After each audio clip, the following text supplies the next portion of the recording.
Real people, probably my single favorite subject. Danny Kahneman won the Nobel Prize in economics. Danny is not an economist. Danny's a psychologist. But what he won it for is this simple realization that people aren't rational in a traditional economic sense. Economists have this concept of the rational investor, that people will do things in their economic best interest. We all know that some people aren't rational, but en masse, that's how people will react. What Danny said is, that's not true. They won't necessarily be irrational, they will be normal, they will be human, and they will potentially make some very serious mistakes that are predictable. An example. Ask you, which of these lines are straight? Clearly, none of them look straight. In reality, they're all straight. But that's how our minds can trick us. This is a good term. I want to impress your friend, heuristics. All it means is mental shortcuts.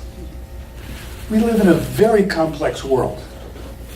And in order to get through it, we make a lot of quick decisions based on mental shortcuts. Most of the time, that's extremely helpful and helps us get through.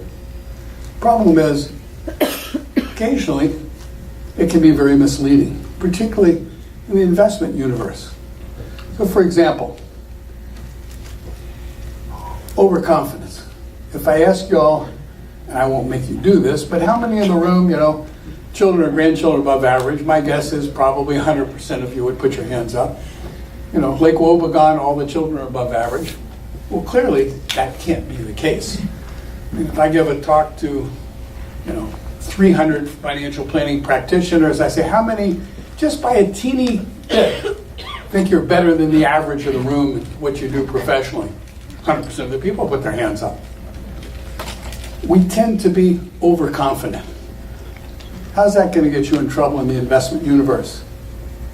I can time the market, or I can find someone who can. No one's ever successfully done it, but doesn't stop people from believing that they can, or that they can find someone who can. This is one. My advisor can pick stocks better than the most. Terry O'Dean, one of the younger leading lights in the field of behavioral economics, did a study. He had the trading data for tens of thousands of people over like a 10-year period, and asked a very simple question. When someone sold a stock, how did that stock do compared to the one that they bought with their good idea? And what he found is good ideas cost about 3.5%. They've been better off keeping it. And for females in the audience, the really good news is women have fewer good ideas, so they only lost about 2%. The point is, good ideas can be costly because of overconfidence. Another example. Looks like a duck, quacks like a duck, must be a duck, called Representativeness. How does that get people in trouble? I got 2 coins. I toss one in my left hand, and I get that series, heads, heads, tails. Second one I toss, and I get tails 10 times in a row. Most people, if they look at that, and I say, okay, which one's the fair coin? Everyone's going to say, well, the first one. Something's clearly wrong with the second one. The fact of the matter is, statistically, they're both just as likely. When you toss a coin, the second one doesn't know what the first one did. So 10 tails in a row is statistically just as likely as that first series. How does that trick us? Representativeness. We know that coin toss is random. Well, the first one looks random and the second one certainly doesn't, so something must be wrong with the second one. In the investment world, Morningstar gave it 5 stars, must be good. Morningstar is the Rolls Royce of data in our profession. I've been a fan since they started. Everything except the star rating. Lots of studies out there that show that you'd have been better off buying 1 and 2 stars than 5-star funds. Because that's history. That's how much they did in the past. It's not a very good predictor of the future. But representativeness leads many, many investors to focus. I can't remember, something like 85% of funds sold are Morningstar 4 or 5-star. Mental math. We tend to get tricked by really very simple math. Okay, your buddy, your neighbor, your hairdresser says, I got this great tip. This new company is going to do fantastic. Now there's a few steps they have to go through before it goes public. A 90% probability each one of those steps will be successful. What do most people think the success of the investment's going to be? 90%. What's the reality? 66%.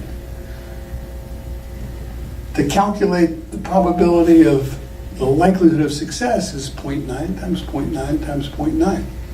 If you think about any of the kinds of investments or hot tips that you hear about, one, there's going to be a whole lot more than 4 steps for it to be successful. And they're all not likely to be 90%. So when you think about the reality of the probability of success, it's likely to be infinitely lower than your mind is telling you. This was very real. This was after the tech crash. I had a client come in, retired surgeon, sort of classic curmudgeon, tough guy, and he was almost in tears. He said, Harold, I don't understand. You know, I had a lot of tech investment. I was doing fantastic. Last year I made 80%. This year I only lost 60%. But my statement says I'm underwater. How can that be? Something must be wrong. I need you to, check with the brokerage firm and see what they did wrong. I said, no. I know you thought you'd be ahead 20. That's not the case. You had $1 million, went up to $1.8 million. You lost 60 of $1.8 million. So indeed, you're behind 28%. So framing. How something gets presented makes a huge difference in how we react to it. This is an unbelievably powerful concept. You have a choice. You got some bologna to sell you. Which one you want? The one that's 10% fat-free? I'm sorry, 10% fat or 90% fat-free? Okay? Go to the store and try and find prunes today. You'll have trouble. But if you look for dried plums, you'll find them. Okay? If I ask you to name the top 10 baseball players, painters, we would argue who belongs on that list. If I ask you to name the top 10 money managers of all time, you'd probably stumble with 2 or 3 names. Like Warren Buffett, who's not a money manager, he buys businesses. So one of the things you can do to protect yourself is if I try and talk you out of something that you really believe in, it's going to go in one ear and out the other. But ask yourself, what might go wrong? Don't just focus on what might go right. So you can do your own framing if you get really excited about doing something that could be potentially very risky to your financial future. We're going to play this is the most powerful example of framing that I've ever seen.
you do to my sign?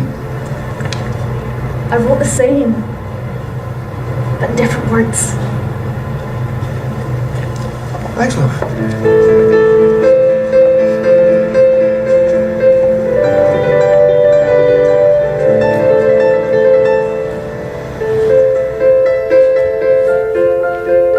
That's framing. Okay. Here's a test for you. Another framing.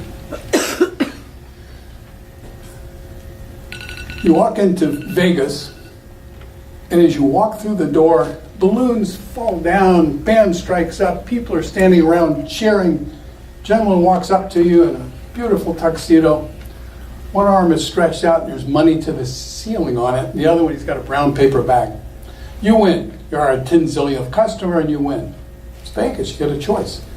Point to my arm and you win $800,000. It's yours. But it's Vegas. I got a brown paper bag and 10 ping pong balls, 8 white, 2 black. Put your hand in and pick a white, you win $1 million. Pick one of the 2 blacks, you get nothing. Which one you want? I can tell you 90% of the people take the money. I made a mistake. You're not in Vegas, you're in hell. Some people say, what's the difference? But okay. Devil comes up to you and says, no surprise, I'm a gambling man. Let me tell you how it works down here. Flips out his right arm and says, see, that's empty. Point to that, you owe me $800,000. Got a brown paper bag. 8 white balls, 2 black. Put your hand in.